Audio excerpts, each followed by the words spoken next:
Terimalah salam dari saya, Namo Saya Budaya, Namo Buddhaya. Perkenalkan, nama saya Alexander.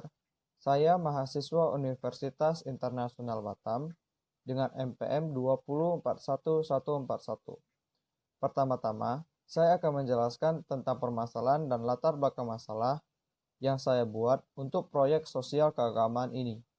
Di dunia ini, semua orang pasti ingin menjadi kaya.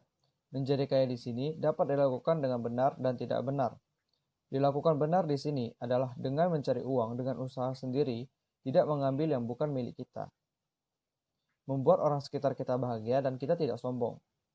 Tapi, tidak sedikit orang melakukan segala hal untuk menjadi kaya dengan cara yang cepat atau instan, seperti mencuri, melakukan penipuan, korupsi, dan lain-lain.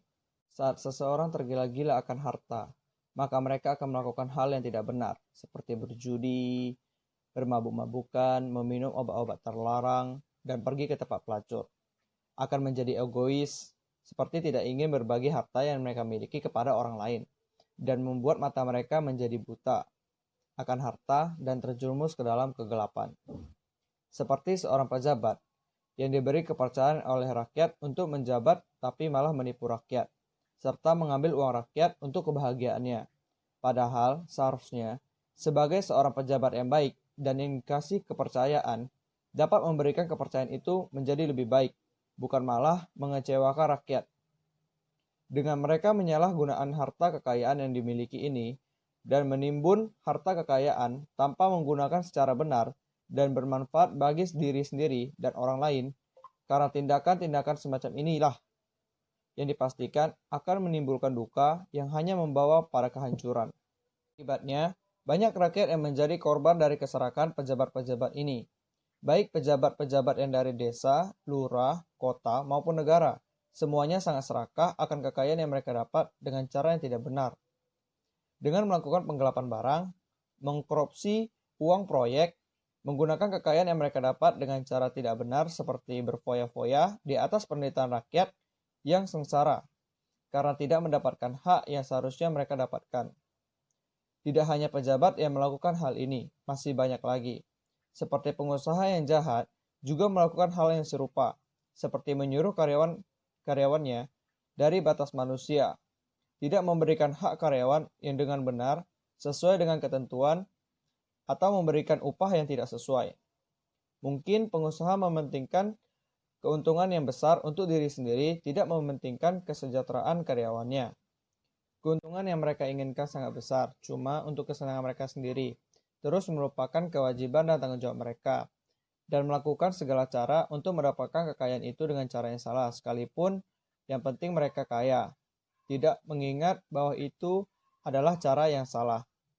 Buddha yang relevan menyebutkan, dengan mendapatkan dan menggunakan kekayaan yang salah, ini melanggar Pancasila Buddhis yang kedua, yaitu mengambil barang yang bukan milik kita. Dan karena keserakan itu dapat melanggar juga sila ketiga, keempat, dan kelima. Dan paling parahnya menyebabkan kematian, yang dimana dijelaskan dalam Dhammapada bab 16 ayat ke-217. Selanjutnya, itu adalah seseorang yang telah mendapatkan kekayaan, hendaknya menggunakan kekayaan dengan cara yang benar, seperti yang diajarkan oleh Sang Buddha dalam Anguttara Nikaya kelompok 4, di mana ada 4 cara menggunakan kekayaan, yaitu 1. Dengan kekayaan yang peroleh, ia berusaha membahagiakan dirinya sendiri, membuat orang tuanya bahagia, dan secara benar ia mempertahankan kebahagiaan mereka. Dia membuat anak dan istrinya, karyawannya, teman dan koleganya bahagia.